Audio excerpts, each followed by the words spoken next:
Buenas tardes a todos y gracias por estar ahí y por compartir este webinar con Yolanda Moro, que coordinará el evento, con don Roberto Moro, el analista técnico jefe de Divacons, y el que viste y calza, el panadero de la bolsa, como ya me han apodado algunos periodistas, por lo que madrugo, que dicen que los andaluces trabajamos poco. Pues yo tendré que trabajar por todos y hacer media. Así que muchísimas gracias por estar ahí. Permitidme tan solo 5 minutitos, no voy a ser muy pesado, pero queríamos por lo menos presentaros la nueva web para aquellos que no la conozcáis. Lo que hemos hecho, a ver si ahora ya, yo creo que sí, hemos actualizado, hemos hecho más moderno con la ayuda de Marcos de la Vega, que nos ha, bueno, pues yo creo que dado un perfil mucho más moderno. Por cierto, aquí tenéis la oferta de lanzamiento, ¿no? Que la tenemos hasta esta medianoche, 50% en todas las membresías, ya sea la mensual, la semestral o la anual. Y bueno, pues le damos un perfil algo distinto, ¿no? Explicamos un poco el servicio, que muchos de vosotros seguramente conoceréis, con algún día en abierto para que podáis conocer el análisis que os ofrecemos y, como no, muchas preguntas. En la parte más, yo creo, más relevante, aparte de lo que es el About, que explica un poco lo que hacemos o parte de nuestro equipo, ¿vale? Hay más gente, pero bueno, de momento aparecemos los españoles, ¿no? Y las últimas intervenciones que tanto Roberto como yo pues hemos hecho en los últimos medios de comunicación que podéis consultar. Y la parte más importante, como decía, al fin y al cabo son los diarios de mercado. Es decir, por un lado, todos los días podéis consultar, y tenéis todos los anteriores, por supuesto, podéis consultar el diario de mercados como tal de Divacons Alpha Value, con los casi 600 valores en cobertura directa y en torno a unos 2.000 que hacemos cobertura en sombra. Con el podcast que solemos hacer, que aquí incluimos el podcast premium, estamos haciendo unas versiones muy cortitas en abierto, perdona porque pasa una noche toledana y tengo una carraspera que parece que me fumo 5 puros, como decía hoy en el chat, dice, pero eso es verdad, panadero, me decía uno, y digo, no, yo no fumo, pero es que como si me hubiera fumado una caja de coiba.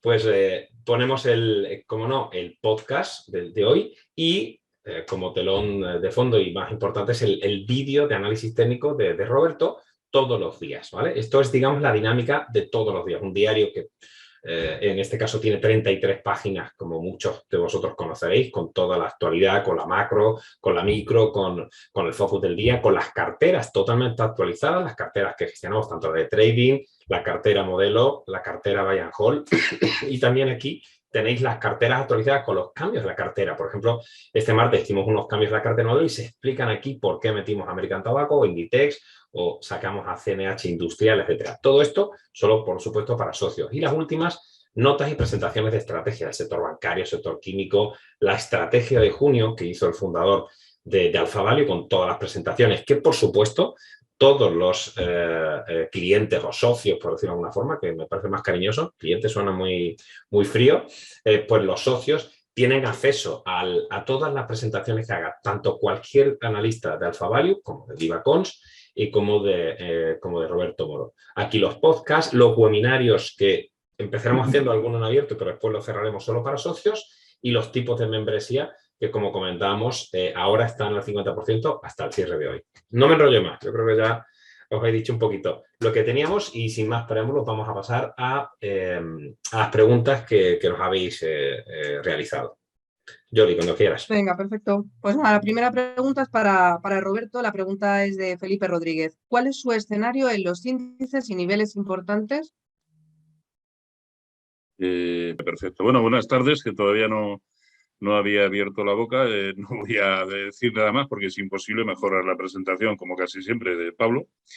Así que nada, directamente pues vamos a responder. En primer lugar, vamos a ver los índices europeos que desde hoy presentan a ver, no desde hoy, pero que hoy han dado una señal muy fea. Sobre todo porque hasta ahora estaban aguantando muchísimo mejor que los índices americanos. Recordemos que prácticamente todos los americanos habían perdido cualquier nivel de soporte ya. Sin embargo, los europeos aún aguantaban y, bueno, y a duras penas aguantan por encima de los mínimos de mayo, ¿no? porque además perdón, de marzo, porque en mayo y junio pues no tuvieron nuevos mínimos, como sí fue el caso de los índices americanos. Pero a mi entender se produce un hecho relevante, y es que el DAX en precios de cierre hoy, y menos mal que ha cerrado muy por encima de donde ha estado cotizando prácticamente toda la jornada, pero deja un hueco bajista que ahora mismo se convierte en la referencia a seguir. Por lo tanto, la zona de los 13.000 es el primer nivel por encima del cual empezaríamos a pensar que hay algo de, bueno, de lateralidad, o no lateralidad, neutralidad en el cortísimo plazo, pero desde luego la señal es muy fea. ¿Por qué? Porque en precios de cierre ya se ha ido por debajo de los mínimos de marzo, con lo cual estamos hablando de un nuevo mínimo anual el que hoy se ha producido en el DAX. Vamos a ver que es una tónica común el hecho de que una vez perdidos estos niveles, el único objetivo es el origen de todo el movimiento alcista que comenzó en octubre de 2020. Por lo tanto, estaríamos hablando de un DAX en búsqueda de niveles de 11.460. E insisto, esto es algo que probablemente se va a producir en el conjunto de los índices. Este mismo aspecto que hoy nos dejaba el DAX, el Eurostoxx ya hace muchas jornadas que nos lo ha dejado. Es decir, el menor precio de cierre que habíamos tenido en el cómputo del año era la zona de 3.500. Hoy estamos muy por debajo, pero sobre todo son muchos días de permanencia por debajo de esa zona.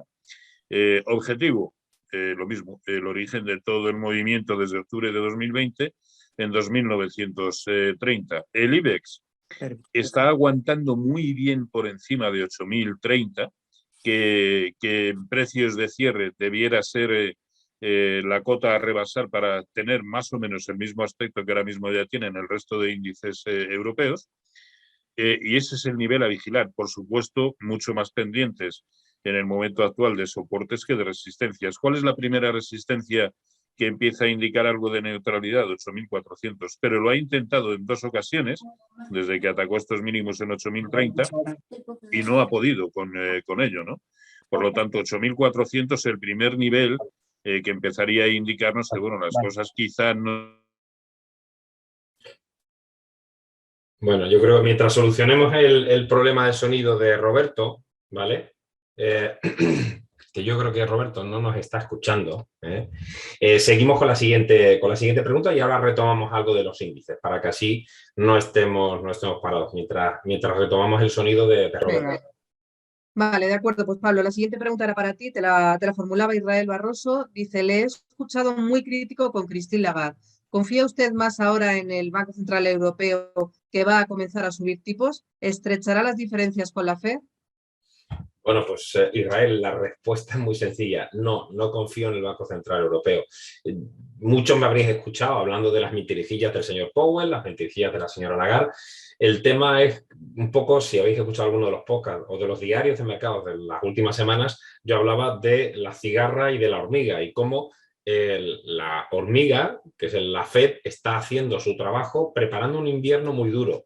Y sin embargo la cigarra, que somos los europeos, todavía seguimos con los tipos en el 0%, sin tocar los tipos, con una inflación que en España se ha ido al 10,2%, la preliminar de junio, en Alemania al 7,6% y la media va a andar por el 8,8-9% de la eurozona, con una inflación en Estados Unidos del 8,6%. ¿Eso qué significa? Pues que vamos muy retrasados de la curva, que vamos a tener esta inflación, paro, estancamiento de inflación en muchos países, sobre todo los países periféricos como España, y eso no se consigue, desde mi punto de vista, con esas medidas totalmente contradictorias, ¿no? De recomprar bonos soberanos periféricos para intentar calmar a los mercados de bonos. El mercado de bonos va a hacer que los spreads, que los diferenciales de deuda sean más amplios, que las primas de riesgo sean más amplias, porque confía menos o desconfía de la debilidad de Grecia, de Portugal, de España y de Italia. Por lo tanto, artificialmente recomprar bonos cuando vas a empezar a subir los tipos en julio, previsiblemente 25 puntos básicos, y en septiembre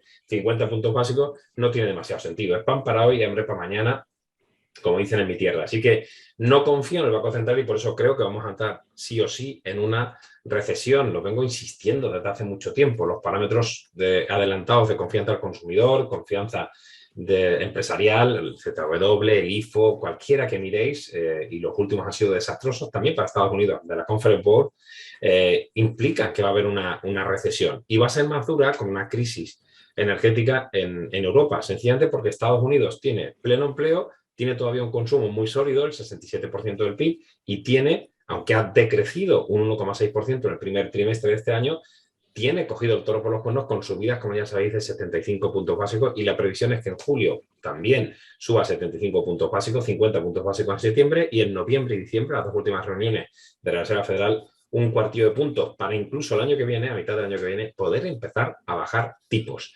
Si no subimos los tipos a tiempo y subimos los tipos con una inflación desenfrenada, cuando ya estamos en recesión, eso es lo que provoca la famosa estanflación.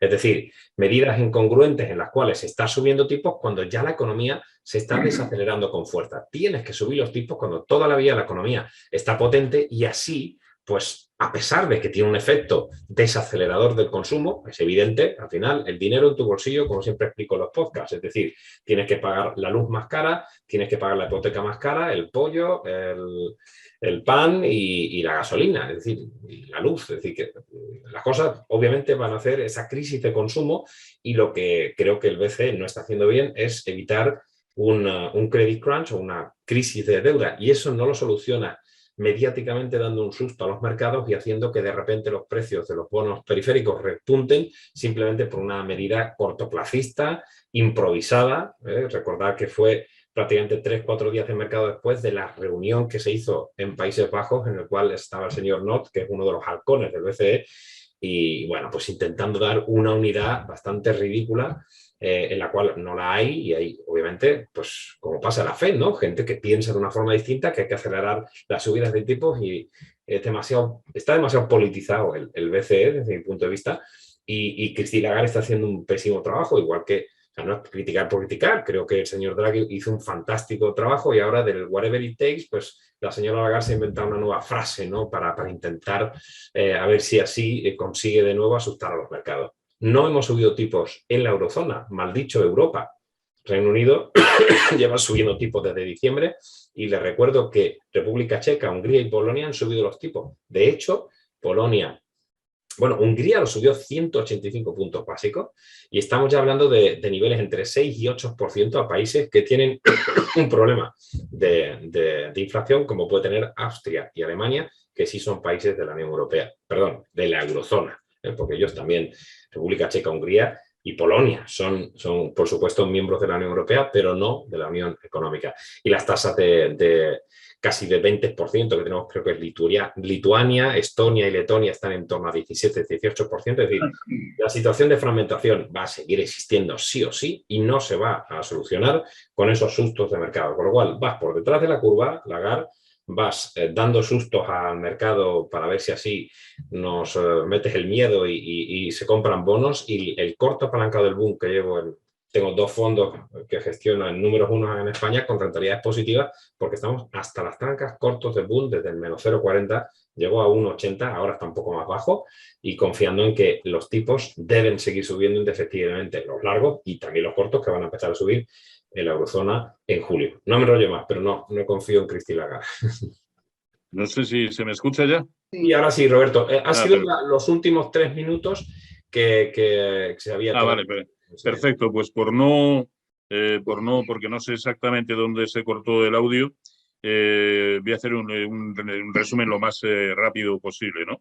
En el S&P 500 yo creo que en la medida en que no veamos niveles, y para eso queda demasiado, por encima de 4.200, me parece un escenario mucho más probable aquel por el cual vamos a visitar los 3.240.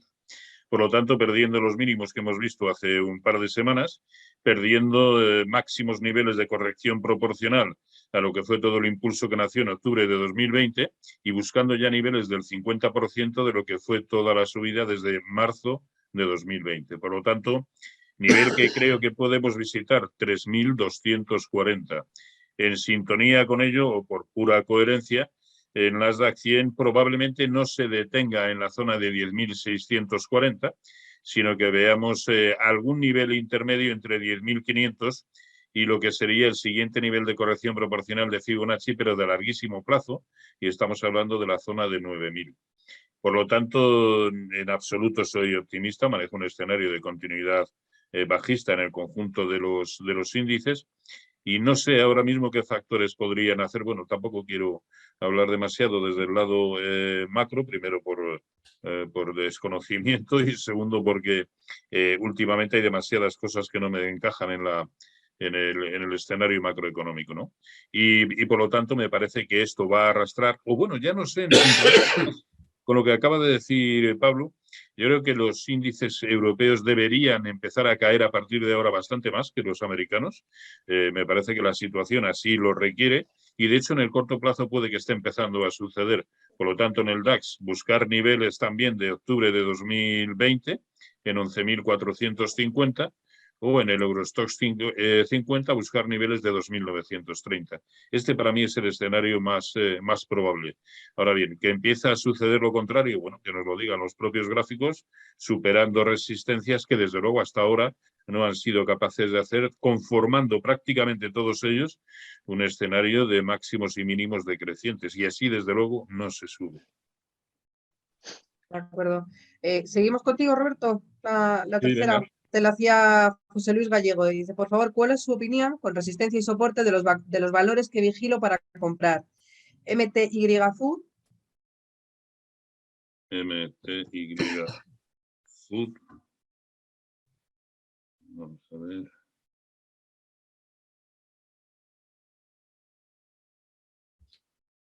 Vaya, se lo está... como ven, se me ha ido a negro la pantalla, pero esto no es la primera vez que me pasa y dura 5 segundos o 10, esos que te hacen decir tonterías y a ver, abrir gráfico y que en esta ocasión a lo mejor, si es que basta que MTY Food. Sí, yo lo tengo aquí en Bloomberg, pero es muy pequeñita, es una compañía de 1.257 millones de dólares canadienses, con franquicias en restaurantes de comida rápida, etcétera. Sí. No lo tengo. Además, lo que dices encaja perfectamente con lo que se ve en el gráfico. Aquí se ve esa falta brutal de liquidez, ¿no? Esa, Sí. que refleja, pues es una compañía muy pequeña. Soportes y resistencias. Es que en la jornada de hoy, sí, la de hoy, no, la de ayer, la del 29 de junio, pensemos que había cerrado en el entorno de 35 el día anterior y abrió prácticamente por encima de 40. Es decir, yo no sé qué, además lo digo con total honestidad, no sé qué hacer con títulos de este calibre. No. Resistencia, ahora mismo la siguiente resistencia la tiene en el entorno de 42,50 y el soporte en 35, pero es que esto no es decir gran cosa. ¿Cuál puede ser su evolución? La secuencia aún sigue siendo de máximos decrecientes, por lo tanto, y pese al enorme subidón de ayer, pues es que no tengo ni idea. A mí, desde luego, solo me empezaría a proporcionar alguna confianza desde el lado largo si es capaz de superar la zona de 42,50, desde luego, no antes, ¿no? Y por otro lado, si el escenario va a ser mínimamente el que acabo de describir, lo probable es que paulatinamente empiece a rellenar el hueco que nos dejó ayer, por lo tanto, pero vamos, pocas conclusiones se pueden extraer de un título como este, ¿no? Siendo conscientes además de que una herramienta como el análisis técnico necesita de la intervención de un gran número de intervinientes, vamos, valga la redundancia, en el mercado, ¿no? Y aquí, desde luego, no la hay. Por lo tanto, la eficacia de una herramienta tan poderosa como el análisis técnico no es la misma en un título como este que en Allianz, es evidente. Y el otro era... bueno, O'Reilly Automotive, Orly, el ticket de Bloomberg es Orly. Orly. No, Orly es ORLY, como el aeropuerto parisino. Sí. Sí, ya lo tengo aquí. También nos preguntaba por soportes y resistencias, ¿verdad? Sí. Vale, la resistencia es clarísima, no solamente porque es una resistencia horizontal, ahí la tenemos, en precios de cierre estamos hablando de la zona de 650, sino que ese nivel es al tiempo la tangencia con la media móvil de 200 sesiones, por lo tanto, resistencia de una fortaleza extraordinaria. Soportes tienen los más próximos digamos, los tiene muy alejados. El primero de ellos sería el origen del último hueco en la zona de 608 y el siguiente en la franja 570-580, ¿no? El precio ya ha rechazado hasta en 3 ocasiones desde mayo de este año la zona de 650. Fijémonos en que las 2 veces en que eso sucedió con anterioridad, la caída fue bastante acusada. ¿Va a suceder lo mismo? Bueno, pues el análisis técnico se basa en la empírica de que la historia tiende a repetirse, ¿no? Y por otro lado, tomar posiciones, yo creo que solo es factible en este título, con precios por encima de 652 e incluso con un filtro, ¿no? Yo le pondría 665 para pensar que puede ser un título con posibilidades alcistas. Mientras tanto, y en sintonía con lo que sucedió otras veces, lo más probable es que continúe cayendo. Siguiente te la hace Diego Martín, a ti, Pablo. Dice, la banca, ¿está la banca para cortos o largos? Yo estoy bajista en BBVA desde los 5 euros hasta octubre. Vale, Roberto, déjame porfa compartir la pantalla sí. para ponerle también. Vale, voy a compartir una pantalla también para mostrarles un poquito la herramienta, ¿no? En Alpha Value estamos cubriendo 560 valores europeos y otros tantos, pues esa cobertura en sombra, ¿no? Aquí tienen, por ejemplo, para que se hagan una idea de todo lo que hay de cada uno de los valores que se cubren en Divacons Alpha Value, ¿no? Con todo tipo de valoraciones, de estados financieros, etcétera. O sea, que hay mucha tralla cuando en el diario de mercado les hablamos y les damos un pequeño resumen, ¿no? A mí no me gusta BBVA y que no me escuchen mis compañeros que trabajé 4 años, hace 20 y tantos años ahí de analista, ¿no? No me gusta porque ya hemos conocido que han tenido que rebajar 324 millones de euros los beneficios del primer trimestre por su exposición a Turquía. Fíjense que Turquía, a ver si lo tengo por aquí, mire, Turquía, aquí está, no es baladí, Turquía tiene un peso, si no estoy viendo mal, que cada vez me fallan más entre un 11 y un 13% de los activos, pero en el caso del negocio debe ser incluso más alto, 18%, si no veo... Sí, 16, ¿no? Joder, cada vez veo peor. 16%, es decir, Turquía pesa en ingresos un 16%. Cuando hablamos de que España un 28%, Latinoamérica, toda Latinoamérica pesa menos que Turquía. Que creo que muchos no tenían en mente el peso tan importante de Turquía. Y Turquía tiene una inflación superior al 70%, con un presidente como es el señor Erdogan, cortándole la cabeza a cada banquero central, a cada secretario de Estado, a todos los que han dicho que no puede bajar tipos. Bueno, este hombre no ha ido ni a primero de economía, ¿no? O sea, con una inflación del 70% se plantea recortar los tipos, ¿no? La hiperinflación es brutal y eso lo que significa es una depreciación de esos activos y por eso BBVA se pule solo en un trimestre 324 millones de euros. Por lo tanto, BBVA tiene un problema enorme. Es verdad que Turquía tiene una desbancarización, una economía ágil, moderna, joven, todo lo que ustedes quieran. Está en una zona geográfica muy compleja y es un país, además conozco bien, es que no es solo el Cuerno de Oro y Estambul, es que es mucho más que eso, la frontera en Siria, está totalmente, es un país tercermundista, ¿no? Así que ojo con BBVA. Yo, desde luego, en el sector bancario, lo he explicado muy rápidamente. Las subidas de tipos cortos suelen ser muy positivas para los bancos en una primera fase porque expanden los márgenes, los net interest income, los márgenes de intermediación se expanden y eso provoca una cierta mejora en los ratios de rentabilidad, los ROE famosos, la rentabilidad sobre los fondos propios. Entonces, esa es en una primera fase. Esa es la primera fase que la tuvimos el año pasado, que estuvimos largos de bancos y nos funcionó muy bien. Pero ahora llevamos una fase en la cual la mora va a subir sí o sí. Ya lo están comentando, salvo la señora Calviño, que dice que en el segundo trimestre España está acelerando el crecimiento. Yo creo que se confundió. Quiso decir que está acelerándose el crecimiento de la inflación. Porque esta mujer, desde luego, ha perdido toda la credibilidad, si es que en algún momento la tuvo, ¿no? Entonces, yo creo que no es el momento de estar en bancos y de las pocas posiciones que tengo en algunos de los fondos, pues aunque esté infraponderado, tengo algo de BBVA e incluso de Santander. Perdón. De BNP. no de BBVA, de BNP y de Santander. BNP porque es el banco más equilibrado. Si uno quiere coger una especie de ETF europeo, BNP no está tan expuesto a Europa del Este como le ha pasado a Unicrédito, como le ha pasado, pues por supuesto, a otros bancos, ¿no? No vamos a entrar también Deutsche Bank o los problemas de los bancos como Credit Suisse o como Raiffeisen Bank, etcétera, ¿no? Y por otro lado, es un banco muy diversificado por las distintas corporate, por mercados o por la banca comercial y servicios financieros especializados, ¿no? Como es la banca de créditos al consumo. Y en el caso de Santander es que tiene mucha exposición a Brasil, y Brasil lo está haciendo especialmente bien. Brasil tiene, obviamente, mucha exposición a materias primas, a petróleo, etcétera, y lo está haciendo bien.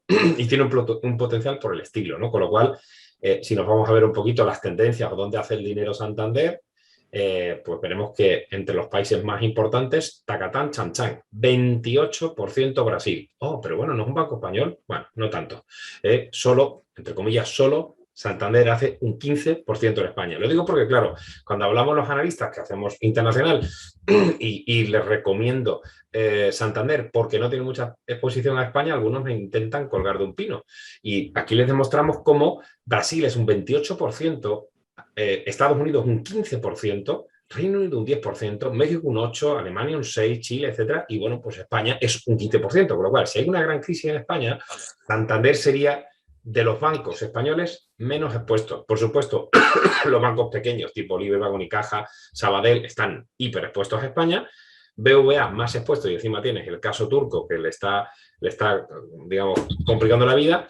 Y Santander es mucho más un banco global y sobre todo con una exposición a ciertos países como Estados Unidos, Brasil y Reino Unido, que a priori, incluso México, que lo metemos un poco también como país satélite de Estados Unidos, más interesante. Pero bueno, no me quiero enrollar. Desde luego no es lo mismo cuando algunos analistas les escucho, bueno, me da igual, Santander o BBVA, si total es uno. No. En absoluto tienen la misma disposición geográfica, y aunque el modelo de negocio de banca universal sí es parecido, ¿vale? Lo dejo aquí, que no, me enrollo. Gracias, Pablo. A ver, Roberto, te pregunta Germán Gómez. Dice, buenos días. Quería preguntar cómo puedo ver en tiempo real el SP500, el que se cotiza en el NISE. No hablo del futuro ni de CFDs. También quería preguntar... Sí, voy. Sí. También quería preguntar cómo se puede comprar acciones de verdad, no CFDs, sin tener que ir al banco. Muchas gracias. A ver, ¿qué estoy buscando? Bueno, hay muchas opciones para poder hacer todo esto, ¿no? A ver, esta misma pantalla que están visualizando todos, esta misma plataforma que es VisualChart, es perfecta para ver absolutamente todo en tiempo real, y estamos hablando el gráfico del SP500. Esto es el SP500 de contado, el que cotiza en el NISE, no el de CFDs, no el de futuros. Este es el de contado, ¿no? Aunque es verdad que prácticamente es algo que siempre me ha llamado poderosamente la atención, ¿no? Al fin y al cabo, cada vez que estamos operando en lo que más se suele operar en el SP500 o en los índices americanos es a través de futuros, ¿no? Y sin embargo, el gráfico que prácticamente todos seguimos es el de contado. Bueno, en definitiva, eso era lo que él preguntaba. Hay muchas otras plataformas que perfectamente nos dan tiempo real de estos mismos subyacentes, ¿no? Y sin que necesariamente, como él dice, tengan que ser CFDs. ¿Y dónde comprar acciones? De verdad, que esto me ha hecho gracia. De verdad, en cualquier banco, en cualquier sociedad de valores, en cualquier agencia de valores. Fíjate, Roberto, perdona que te interrumpa, en Divacons tenemos un acuerdo con Renta 4 por el cual los clientes que abran cuenta a través nuestra con Renta 4, que es el primer banco independiente español, pues le facilitamos un abono gratuito al servicio de análisis siempre que tengan la cuenta operativa. Aquí no entra pericartón. Renta 4 paga su abono al análisis por presentarle un cliente. O sea, que aquí todos ganamos, ¿no? Ganan ustedes porque les sale gratis el análisis, ganamos nosotros porque Renta 4 nos paga su abono, y Renta 4 gana porque ustedes operan con Renta 4. Es que la gente siempre intenta buscarle tres pies al gato, ¿no? A ver quién se lleva aquí la tostada. Y yo creo que es una forma flexible de ganar. Es el primer banco muy conocido, muy reputado. Eso sí, tienen que abrir la cuenta a través nuestra para que nosotros podamos cobrar el abono que ustedes tienen. Y comentaba Roberto que, bueno, tienen Investing. A ver, las plataformas que utilizamos los profesionales son muy caras. Yo tengo, lo que pasa es que Investing, el precio de Investing sí son CFDs, y es algo que no quería. Sí, pero bueno, en Investing tienes de todo. Tienes los CFDs o tienes flujo de noticias o puedes coger Sí, hay un montón, hay un montón, ¿no? Y Bolsa Manía en España o Invertia. Claro. Hay muchos sitios, incluso en la propia... De todas maneras, si está en este momento, digamos, tan difuso en cuanto a qué método seguir, no hay ningún inconveniente en que, por ejemplo, me llame y yo le oriento y le digo lo que a mi entender podría resultar mejor en función de sus características como inversor, ¿no? Como inversor, pero vamos, opciones tiene muchas sin que ninguna de ellas tenga que pasar necesariamente por operar en CFDs. Y si me permiten un momentito, y con respecto a la otra pregunta que te hacían a ti, Pablo, con respecto a BBVA. Tienes que compartir. ¿Ahora se ve mi pantalla? Ahora sí. Ahora sí. Vale, perfecto. Lo que quería que viera nuestro amigo es, aquí, este es el índice sectorial bancario europeo. Hoy se produce un hecho relevante y lo hace con precios de cierre. Ya veremos lo que sucede mañana, porque es verdad que desde que hemos cerrado a las 5:30, los mercados, sobre todo los americanos, han evolucionado bastante al alza, ¿no? Y por lo tanto vamos a ver. Pero el nivel que acaba de perder el índice sectorial bancario europeo no hace recomendable en absoluto el tomar posiciones en títulos, más allá de todo lo que desde el lado fundamental ha comentado Pablo, ¿no? Pero de todas maneras creo recordar que nuestro amigo lo que tenía eran posiciones cortas, con lo cual me parece que está sin duda en el lado correcto en el momento actual, ¿no? Sí, y que según cuál sea su, digamos, su horizonte de inversión y dónde haya tomado los cortos, pues yo creo que podría perfectamente supeditar la permanencia en el título a que el índice sectorial bancario europeo no se vaya por encima de la zona de 87 o del origen del primer hueco bajista. Estamos hablando, por lo tanto, de la zona de 83-80. Eso es un stop loss de un 4% que, insisto, si las posiciones las toma para scalping, ¿no? Que no creo, evidentemente, o de oposición muy especulativa, pues quizás se le quede largo como stop loss, ¿no? Por eso digo que depende mucho de con qué horizonte haya tomado esa posición, pero que a mi entender está en el lado correcto. Jolly, creo que ahora sí.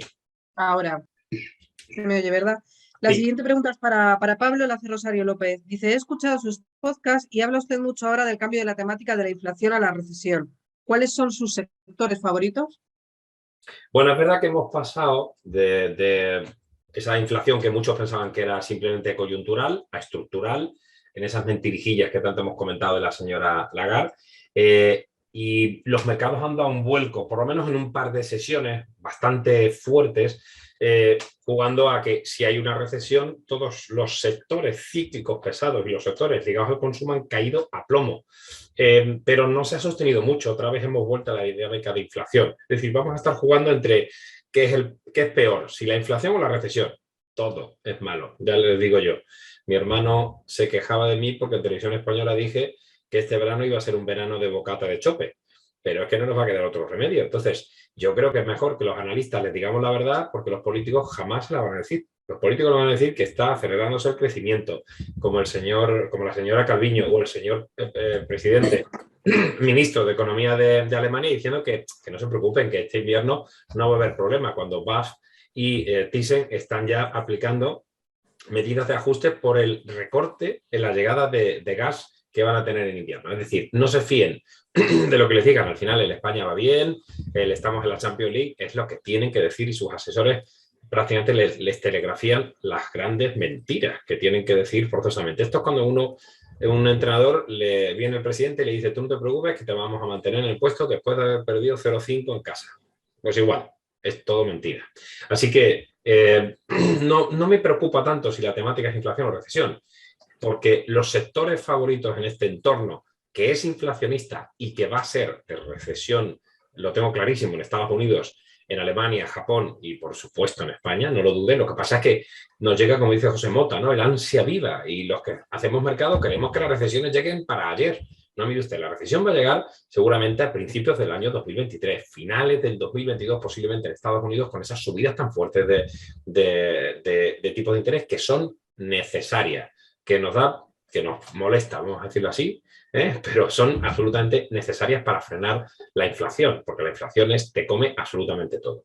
Entonces, ¿qué sectores son los favoritos? Pues los aburridos, como vengo insistiendo, los que tengo en mis carteras: alimentación, farma y telecom. ¿Qué cosa más aburrida? Bueno, tengo todavía mi Shell para la parte de petróleo, he mantenido las Glencore, pero es verdad que reduje la exposición al sector metal mining por el problema que tienen los deep cíclicas, los cíclicos pesados, en un entorno de recesión, menor demanda, ¿vale?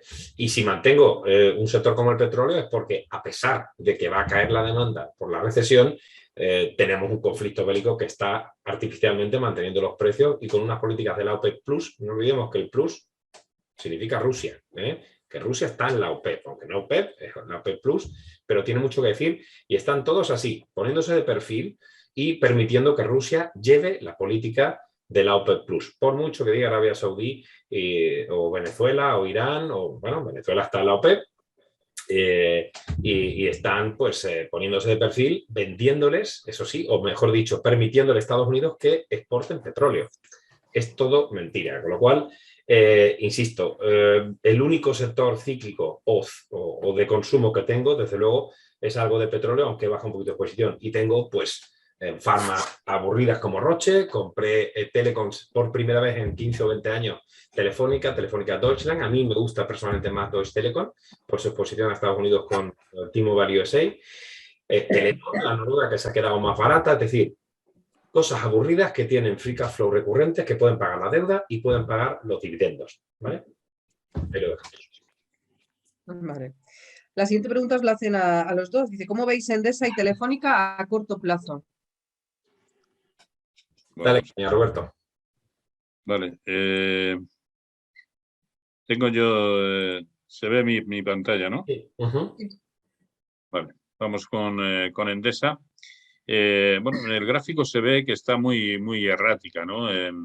Y que la zona de 21 desde hace ya mucho tiempo, pues prácticamente desde mediados del año pasado, está sirviendo de freno para el precio. El hecho de estar siendo sometida probablemente casi a diario a dimes y diretes con respecto a impuestos y demás, pues evidentemente no ayuda. No hay más que ver las dos últimas jornadas tan bajistas.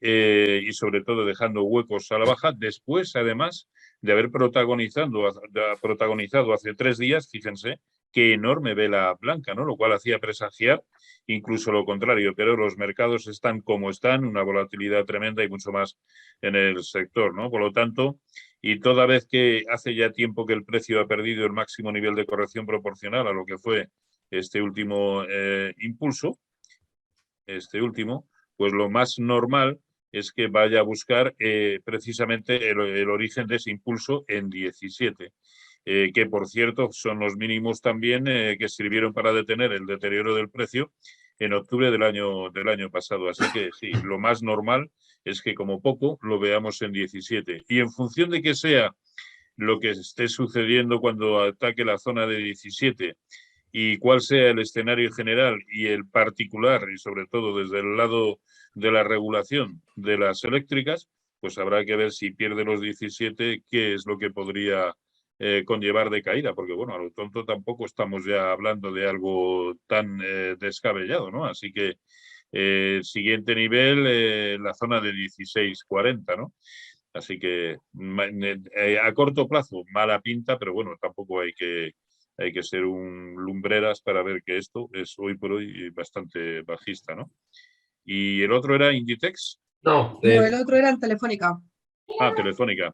Yo creo que Telefónica es desde hace tiempo la eterna...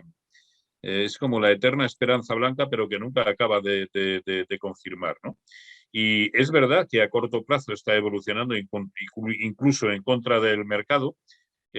Vamos a ver qué es lo que sucede cuando ataque y parece inminente la resistencia en 4,92, 4,95 estamos a un 1% aproximadamente de ese nivel, pero en el corto plazo nos ha generado demasiadas señales falsas de entrada, ¿no?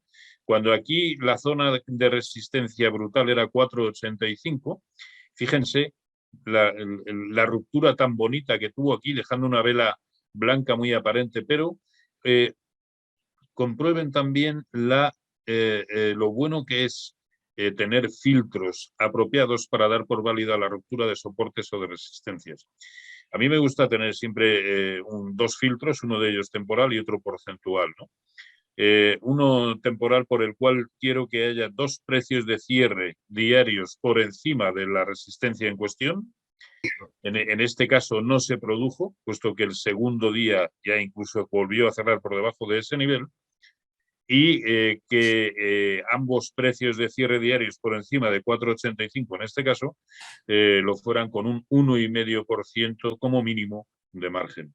No se produjo ninguna de las dos circunstancias, lo cual nos hubiera llevado a no caer en esta trampa alcista que para muchos supuso esa ruptura. Y ahora probablemente tenemos que estar pendientes de ver si sucede algo similar o no. De todas maneras, estamos atacando ya resistencias que en el medio y largo plazo empiezan a ser de mucha consideración. Ahora, que rompe bien por encima de 5 por poner filtros, perfecto.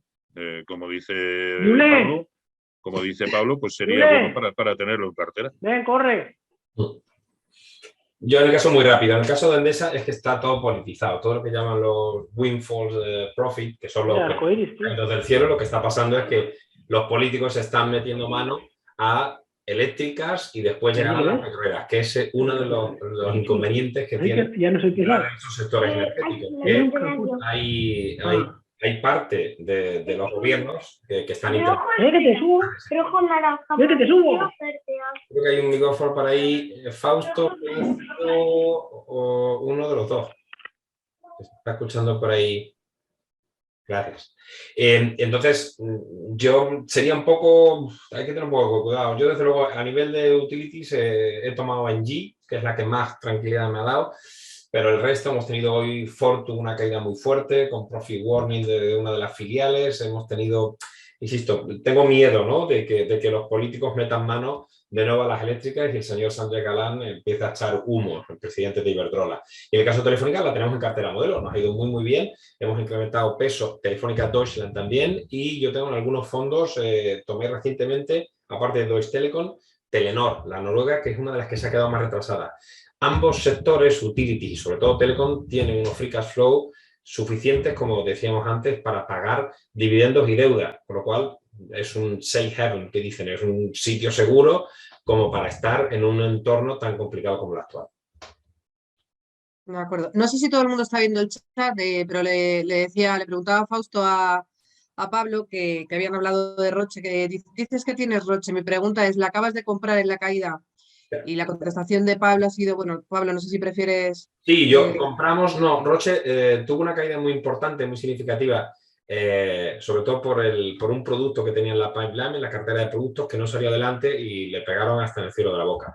Entonces aproveché para tomar. Es verdad que parecía que iba a rebotar a principios de junio, no, siguió cayendo y tuve minusvalías, pero ahora contramercado ha empezado a entrar dinero y estoy en un más 1%, que visto lo que está haciendo el mercado, pues para darnos con un canto a los dientes. Pero es verdad que tomé la posición con las fuertes caídas, siguió cayendo, porque parecía que empezaba a repuntar. Mira, ahí está el gráfico, exacto, pues a principios de junio tomé la posición, parecía que podía aguantar un poco, se desplomó más todavía con el mercado y después ha vuelto a recuperar los niveles, con lo cual un más 1%.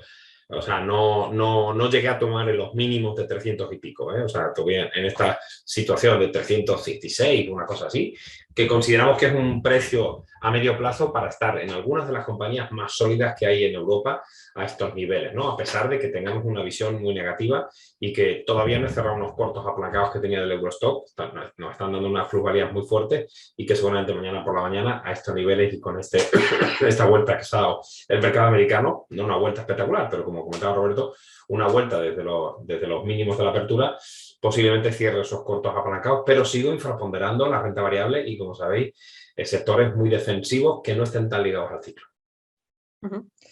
Vale, la siguiente pregunta os la hace Juan Carlos, es para los dos. Me gustaría preguntar acerca de cómo veis el futuro de Día Supermercados, tanto desde el punto de vista fundamental como técnico. Vale. ¿Empiezas tú, Pablo? Bueno, yo es que a Día lo que no le veo es el día, le veo la noche, pero desde hace mucho tiempo. Así que yo no entraría en un valor de este tipo.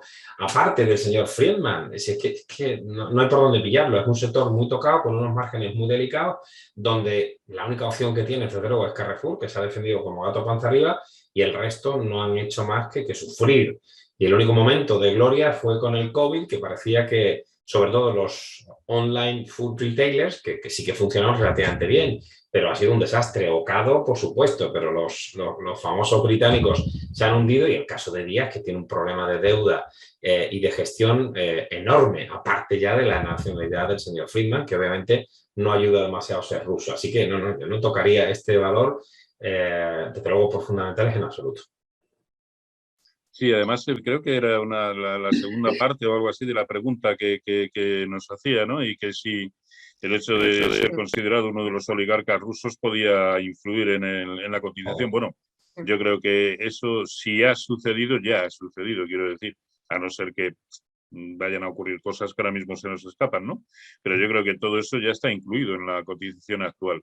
Y lo cierto es que a comienzos de junio también quiso protagonizar un intento de escape alcista y no lo ha conseguido. De hecho, incluso ha vuelto a protagonizar un nuevo mínimo con respecto al anterior y por lo tanto a ver, tampoco tiene un aspecto horroroso, al menos no en el corto plazo, pero desde luego no es suficiente ni como para comprar. Yo creo que para lo más que da es para mantener a aquellos que hayan comprado recientemente o a quienes en ningún momento se plantean vender.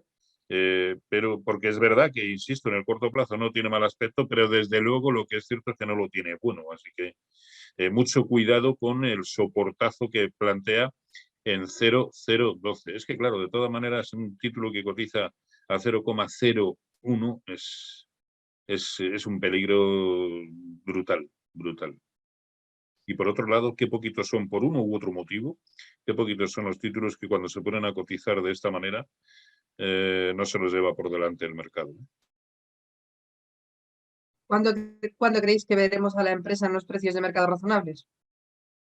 Yo no la esperaría. O sea, para mí es un valor que es un dead money total y no buscaría. Además, el fenómeno especulativo tampoco. O sea, nadie va a pagar un dinero por un valor que tiene los free cash flows a la baja, una deuda enorme, un posicionamiento de mercado. Esto no es Mercadona. Esto es una compañía que no, de verdad, desde el punto de vista fundamental, yo ni la miraría.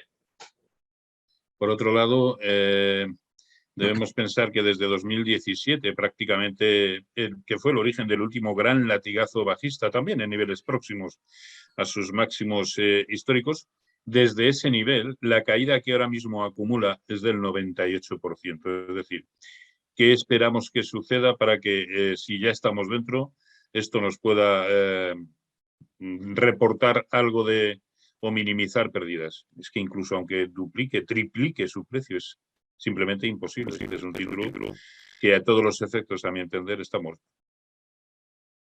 De acuerdo. La siguiente pregunta es de administración pro Magna. ¿Barajan ustedes que esto sea una corrección a niveles FIBO de la subida previa que empezó tras la caída de marzo del año 2020 para continuar con las subidas un poco más adelante o creen que va a ser un mercado bajista de años?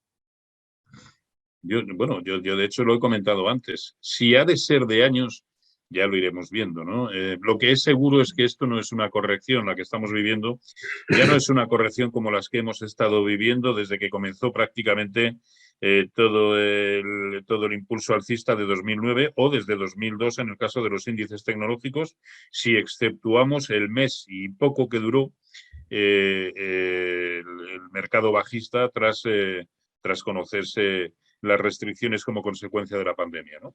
Esto ya es una caída en toda la regla, no solo de corto plazo, sino también de medio y probablemente perdiendo los mínimos de marzo, que para mí parece inevitable en todos los mercados. Será una corrección de largo plazo y yo como mínimo sí manejo que vaya a buscar, y digo como mínimo, que vayan a buscar niveles de Fibonacci de todo lo que se inició en marzo de 2020, tanto en los índices europeos como en los americanos. De hecho, si el S&P 500 va a hacer algo similar a eso, que ya he comentado que para mí es lo lógico, 3.240, el Nasdaq 100, si hace un movimiento mínimamente similar, no se va a quedar, no se va a aguantar en ese nivel coherente que son los 10.700, ya he comentado antes.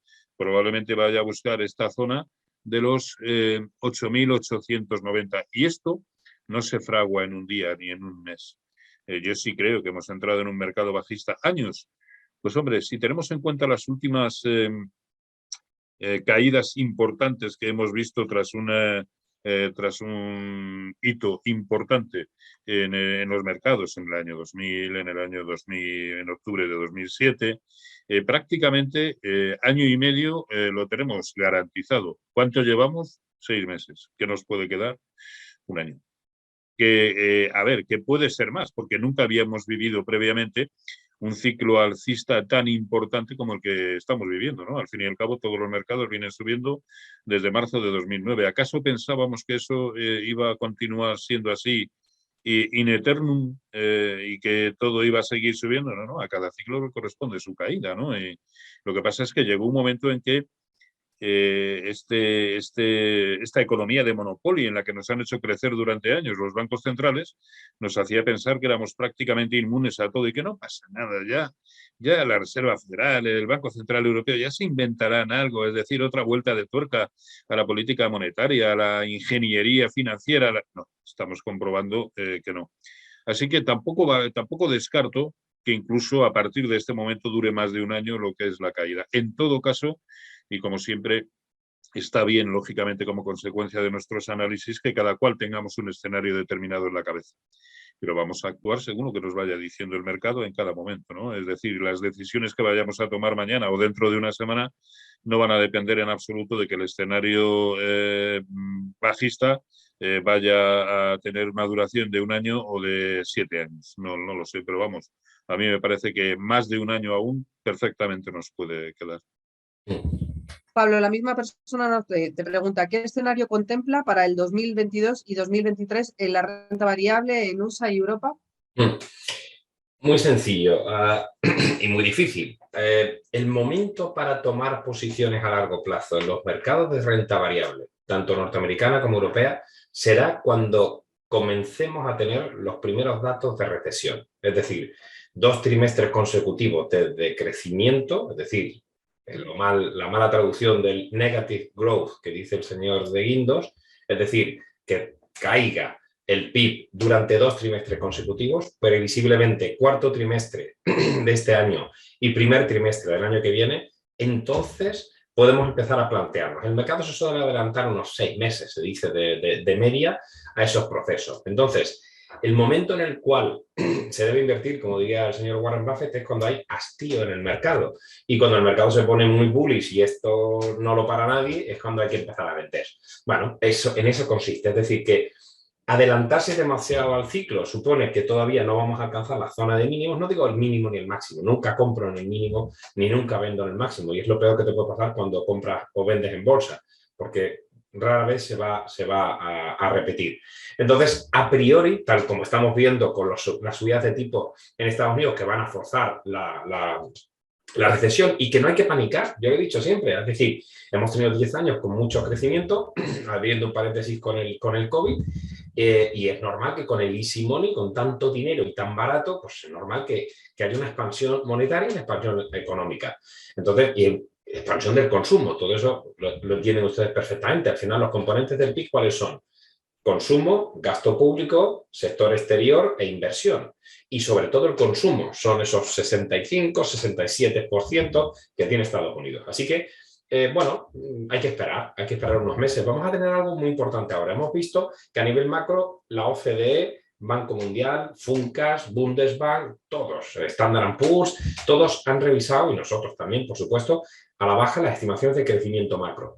Y lo que va a llegar ahora son las revisiones a la baja de los crecimientos de beneficio, que todavía son demasiado sólidas desde nuestro punto de vista. Es decir, si el mercado, algunos analistas piensan que están baratos, es porque están cogiendo ese famoso y sencillo ratio PER, que cogen el numerador, la cotización actual, y la compara con las expectativas a futuro de beneficios. ¿Eso qué significa? Que si los analistas, que somos bastante torpes y lentos, no hemos, en su conjunto, en el consenso, revisado a la baja todavía el denominador, pues el mercado, con unas estimaciones de crecimientos en Europa, por ejemplo, en estos 600, del más 7, más 8%, como el mercado ha caído entre un 15 y 20%, el mercado puede aparentemente, desde nuestro punto de vista, estar barato. En el momento que veamos que las estimaciones de beneficio caen con fuerza, sobre todo en algunos sectores ligados al consumo, eso va a provocar que los mercados vuelvan a tener unas valoraciones que no son tan baratas. Es decir, que tiene que haber un reajuste de estimaciones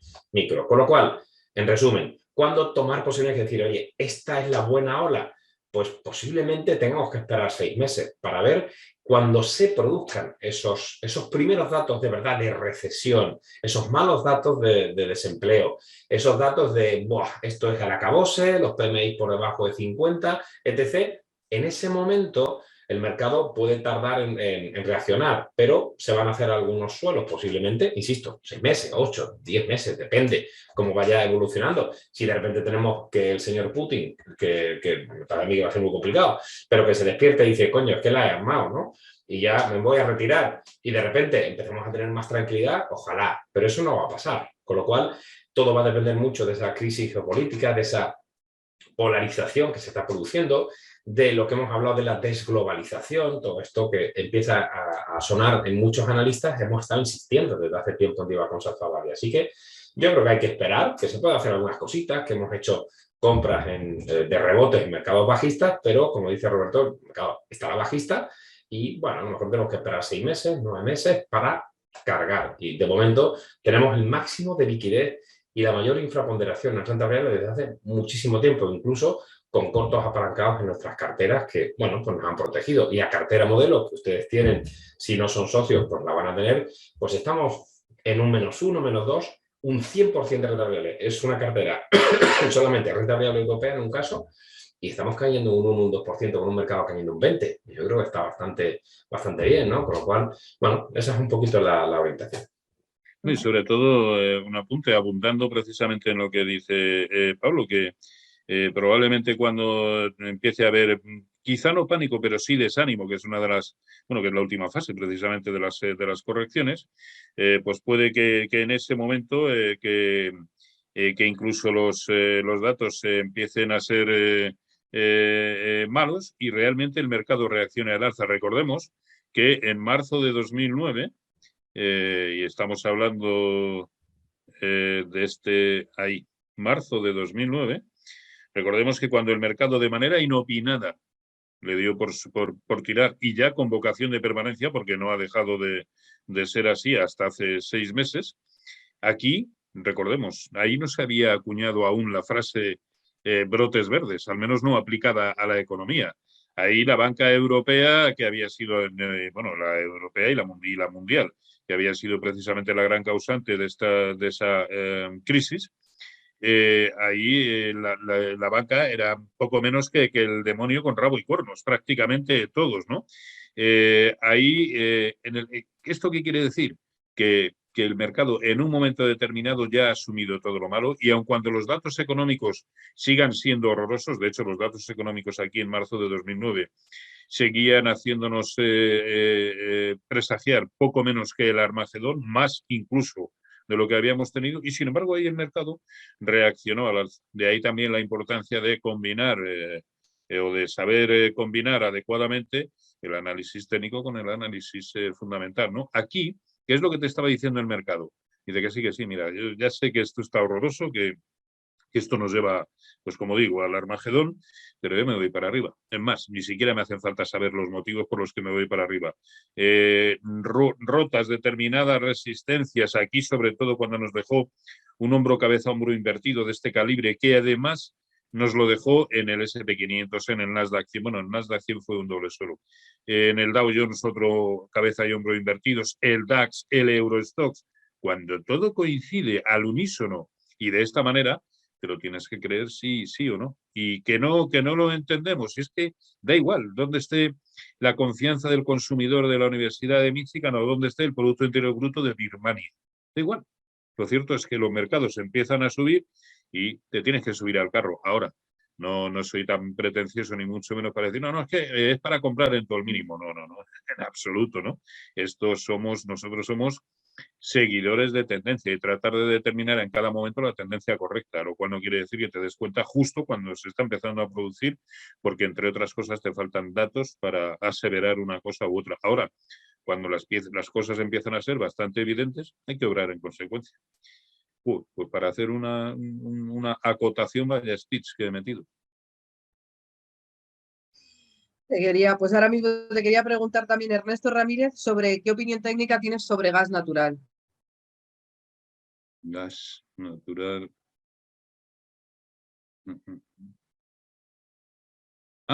Pero sobre la materia prima. Yo creo que se refiere a la acción. Naturgy. Sí. Vale.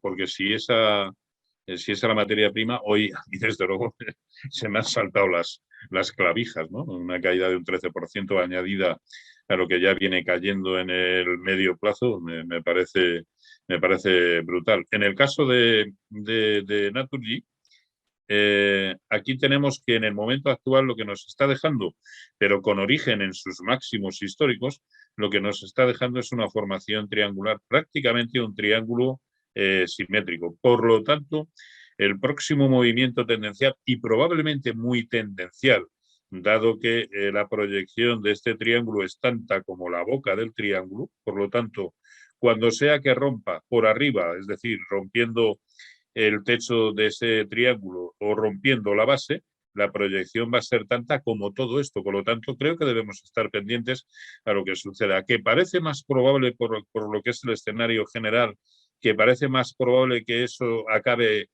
saldándose con ruptura a la baja. La verdad es que sí. Y ojo, que esa es la proyección mínima si rompe por debajo de lo que hasta ahora ha funcionado como último soporte en la zona de 25,50, en ese entorno, ¿no? 26 aproximadamente. Por otro lado, en 25,60 tenemos la media móvil de 200 sesiones. Así que ese puede ser perfectamente el filtro para dar por válida la ruptura de ese triángulo. Y ojo, que la proyección mínima nos lleva a lo que en su momento fue importante soporte en marzo en la zona de 21,75. A mí me parece lo más probable, pero sin ninguna duda para hacer una cosa u otra hay que esperar a que este triángulo rompa por arriba o por abajo.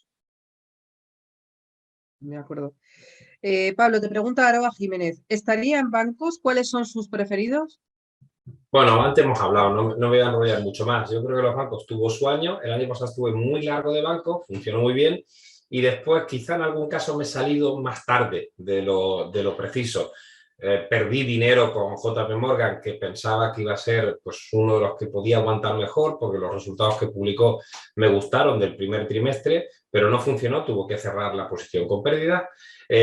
Santander y BNP pagan muy buenos dividendos, las rentabilidades por dividendos de los bancos, y no creo que de momento vayan a deshacer esos pagos de dividendos muy importantes, salvo casos como el de Credit Suisse, etcétera, o Deutsche Bank, que son un desastre, o esos bancos más expuestos al este. Entonces, bueno, no es un sector donde esté largo ya por esa segunda fase que hemos comentado, de incremento de morosidad, etcétera, pero bueno, BNP y Santander en Europa y JP Morgan en Estados Unidos, entendiendo que estoy infraponderado en el sector. De acuerdo. Roberto, pregunta de María González. ¿Es el momento de entrar en el Bitcoin? En corto, sí. Me parece que además técnicamente lo está haciendo de lujo. Y sé que esto pues no le va a gustar a mucha gente que esté metida en Bitcoin, ¿no? Pero técnicamente lo está haciendo muy bien en el sentido de que, durante mucho tiempo el soportazo había sido la zona de los 28.500 dólares. Ahí lo tenemos, ¿no? No solamente era un soporte horizontal, como se comprueba ahí, tremendo, y que estaba vigente desde 2021, sino que al tiempo era el 0,618% de Fibonacci de toda la subida que comenzó en la zona de 3.100 dólares. Es decir, perder ese nivel implicaba perder demasiadas cosas importantes. De hecho, el día que lo rompió, ¿cómo lo hizo? Dejando un tremendo hueco a la baja y con una vela negra horrorosa. Ha tratado de formar un determinado suelo próximo a los 20.000 dólares y lo está rompiendo, no voy a decir con la misma contundencia, pero casi. Por lo tanto, fijémonos en la forma que tuvo en su momento de subir. No tiene soportes de ninguna consideración. De hecho, el único que cabía interpretar como tal es el nivel justo que acaba de perder en la zona de 19.730, ¿no? Perdido ese nivel, es que a mi entender perfectamente se puede ir a la zona de 13.000 dólares. Y esto lo vengo diciendo desde hace tiempo, ¿no? Suene a ciencia ficción o no. En este subyacente hemos visto cosas peores, ya lo sabemos todos, ¿no? Y sobre todo ahora mismo, y con respecto a lo que cotizaba en sus máximos históricos, lleva una caída de un 72%, que se dice pronto. ¿Que es susceptible de seguir cayendo? A mi entender, sin duda. De acuerdo. Pablo, te pregunta José Carballo. Tengo actualmente una cartera de fondos y me gustaría saber si hay alguna cobertura que pueda utilizar para protegerme ante pérdidas elevadas y qué coste aproximado tendría en función del capital que tenga invertido. Bueno, es muy buena pregunta. Necesitaríamos algún detalle más y es sobre todo cuál es la cartera de fondos. Lo más importante es a saber, y una correlación exacta no existe, pero ¿qué solemos utilizar? Pues vendemos futuros del índice que sea más representativo de esos fondos. Es decir, si yo tengo una cartera de fondos diversificada en Europa, pues puedo coger alguna venta de futuros que cuadre con los nominales que tengamos y hacemos una venta de Eurostock o hacemos una venta de Stock 600, o si tengo Estados Unidos una venta del Standard & Poor's, o si tengo muchos tecnológicos del Nasdaq.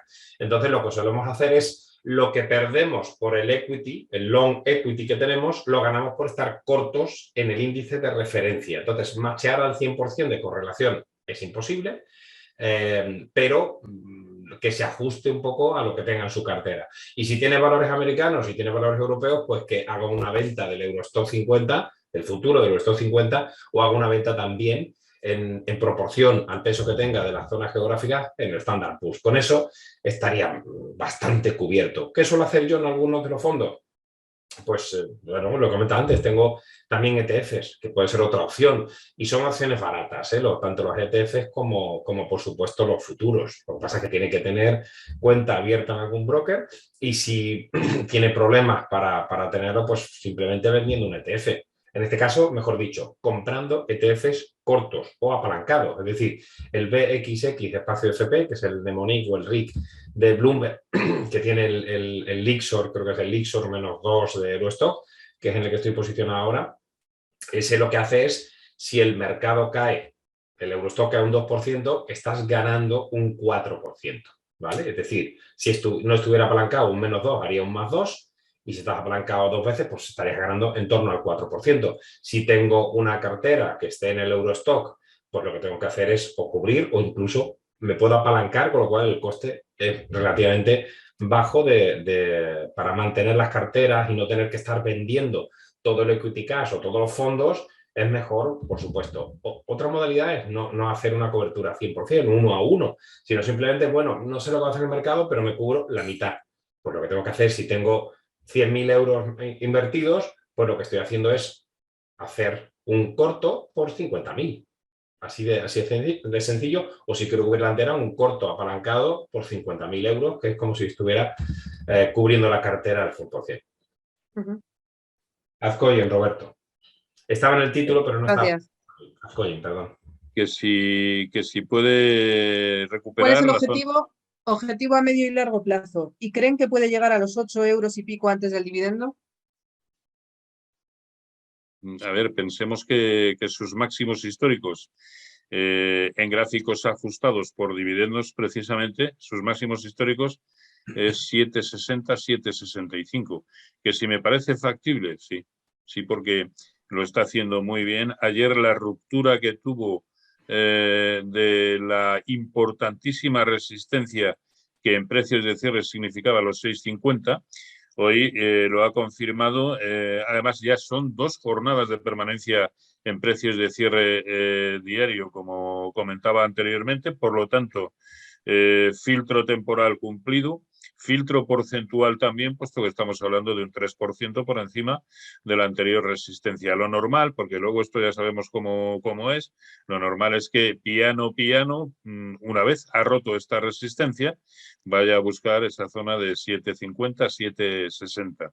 En todo caso, claro, aquí nos falta información, porque la pregunta o la estrategia a seguir varía mucho en función de que sea un título que ya tenemos en cartera o al que pretendamos incorporarnos, ¿no? Sea cual sea de las 2 opciones, yo bajo ningún concepto ya permitiría que en precios de cierre se me fuera por debajo de la zona de 6,30, que es el origen del último y enorme hueco alcista, como se ve aquí.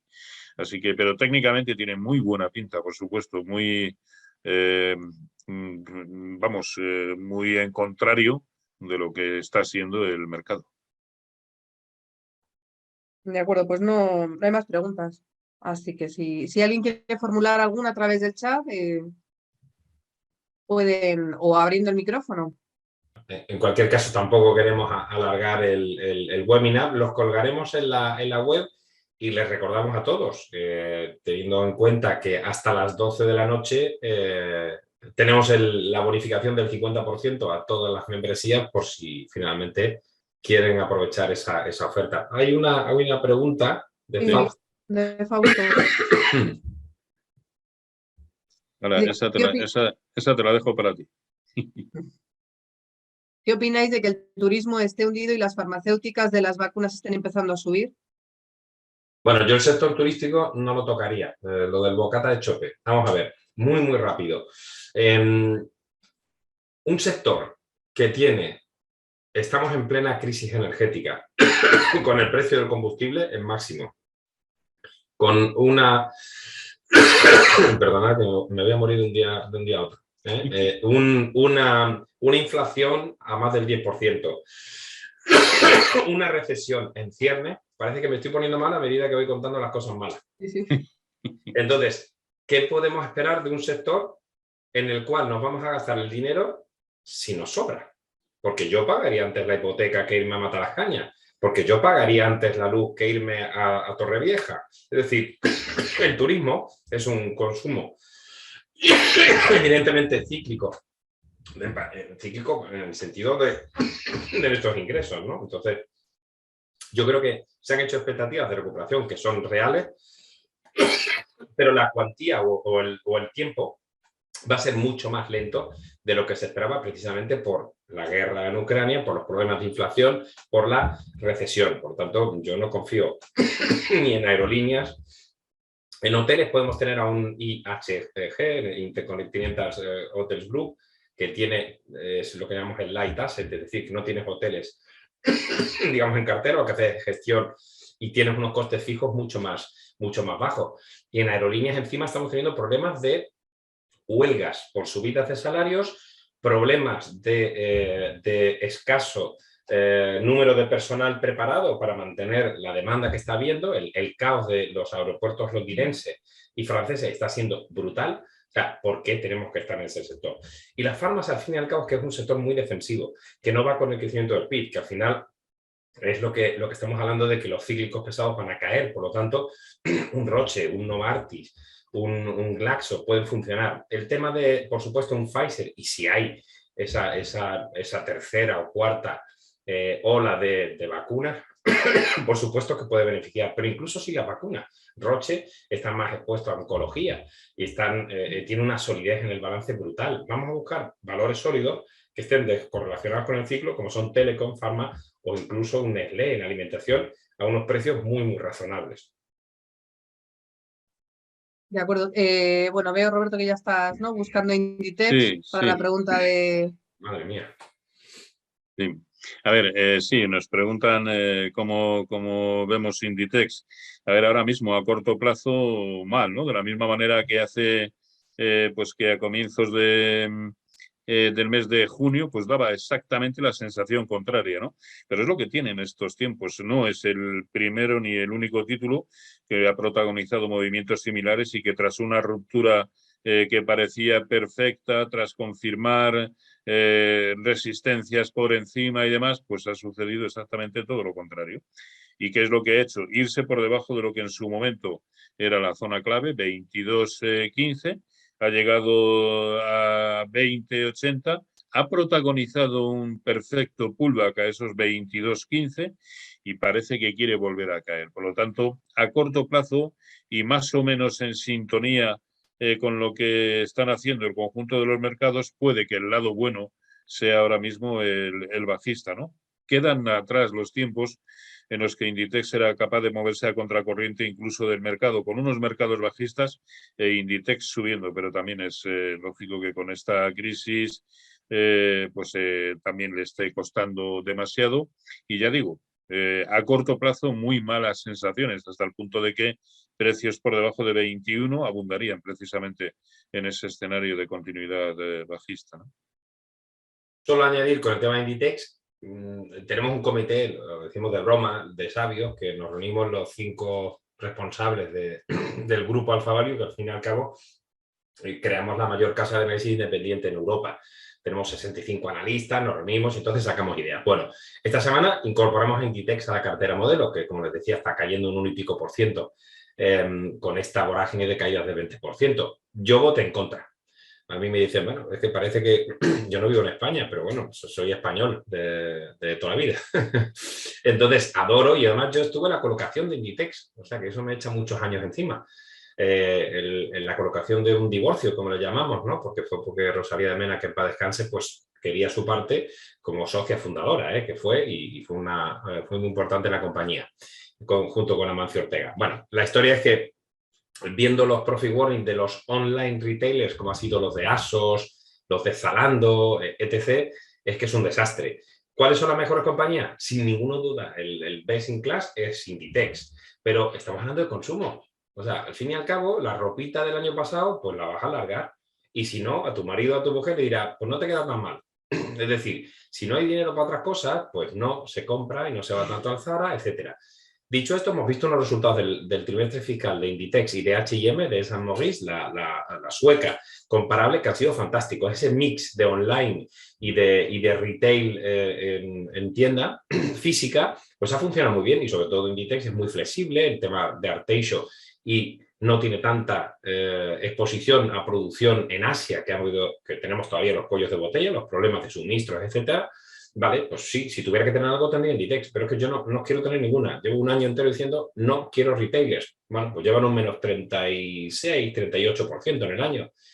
No ha funcionado mal. Pero insisto que Inditex sería la mejor de las opciones si ustedes quieren tener alguna. E insisto, en contra de mi voluntad, 1/5, pues obviamente se incorporó Inditex a la cartera. Es una fantástica compañía, pero para mí en otro momento. Es decir, sería una cartera que posiblemente ahora que he creado otro índice en Londres, con otro fondo que estoy creando, pues a lo mejor dentro de esos 8 meses, 10 meses, si la tónica es esa, sería una de las posiciones que seguramente querría tener. Pero sectores de consumo, como decíamos, a priori los descartaría de las carteras en el corto medio plazo. Sí, si os parece, Yolanda, Pablo, es que lo digo porque ya es demasiado tiempo, sobre todo para quienes están aguantando desde el principio. Y veo aquí que al final se han animado muchos, ¿no? Y hemos tenido mails de gente que está pidiendo ahora los códigos, pero ya claro, no. Claro. Entonces, yo no tengo inconveniente, yo dejo mi correo electrónico y voy contestando a estas preguntas, ¿no? Cubrir la cartera con ETFs. A ver, ya no es tanto una cuestión de cubrirla con cuál o con qué determinado ETF, sino si su entidad a través de la cual usted opera tiene esos ETFs y sobre todo ETFs con el folleto en español, que es lo que exige la legislación española para poder actuar con los ETF. Pueden ser, solo dejan españoles y europeos en sí, pero efectivamente. Claro, claro. Y es cierto, otro nos dice, es cierto que un ETF inverso más el doble apalancado con el tiempo se produce una pérdida por la correlación que tiene con el índice y por lo tanto no son recomendables mantenerlos en el tiempo. Claro es que verdad no. que no tienen una correlación exacta con la evolución del índice, pero en muchas ocasiones en las que no podemos utilizar, por los motivos que sea, futuros, CFDs o cualquier otra herramienta, en muchas ocasiones se convierte en la única opción. Y por último, por mi parte al menos, podéis aclarar la previsión que tenéis del SPA 3200 a plazo de 8 o 12 meses. Es que no sé si lo he entendido bien, me parece poca caída para tanto tiempo. No. Yo digo que para mí ese es el siguiente objetivo, no que sea un objetivo que vaya a alcanzar en el transcurso de 8 o 12 meses. No, al contrario, creo que lo va a alcanzar muchísimo antes de ese plazo de tiempo. Pero que una vez llegado ahí, ya veremos qué es lo que nos dice el mercado, cuál es el siguiente movimiento tendencial. Yo creo que perfectamente va a continuar a la baja, pero habrá que planteárselo. Pero vamos, creo que llegar a ese nivel va a suceder, sí, antes de 8 o 12 meses. Sí. No sé si quieres añadir algo, Pablo. Sobre todo, estoy tratando de echarte una mano en el sentido de que, como te veo muy bien de lo tuyo, estás muy mejorado. Yo he pasado una noche malísima y estoy todavía, pero estamos aquí. Me he puesto esta camisa para ver si me da un poco de alegría, pero estoy hecho polvo. No, deciros que ya hemos previsto con Yoli y con Roberto hacer otro webinar el martes 19 de julio a las 19:30, ¿vale? Y sobre todo, para que podamos hacer esto, os emplazamos, tenemos hasta medianoche, queda poquito, pero antes de cenar, tiki, se meten en divacon.com y tienen un 50%, y a todos esos clientes que sean socios pueden hacernos todas las preguntas que quieran, no esperando a estar en los webinars, ¿no? Porque terminaremos cerrando los webinars para dar un poquito más de cabida a los socios de Divacons, que por 3 durillos pueden tener, sobre todo ahora, con ese 50%. Pero ya les emplazo que el martes 19 de julio todavía dejaremos en abierto. Lo que sí se cierra hoy a medianoche es esa oferta que les decimos a la mitad de precio cualquiera de las membresías. Y por cierto, que lo he mencionado, pero al final no lo he dicho, creo. El correo electrónico, el mío es rmorobolsa@gmail.com, y ahí algunas de las que se nos han quedado, pues podremos hacer. El mail de Divacons nos llega a todos, tanto a Roberto como a Jordi, perfecto. Que es el de info@divacons.com, pero entrando en divacons.com lo tienen ahí, así podemos responder por lo menos esas preguntas que han quedado ahora, y les emplazamos al próximo martes 19 y a que entren y que le echen un vistazo a divacons.com. Y muchas gracias por las primeras impresiones que ya nos están llegando a través del chat. Pues encantadísimos de poder hablar con esta libertad. Fenomenal. Muchas gracias a todos y buenas noches. Bueno, muchas gracias. cuídense, un abrazo. Hasta luego.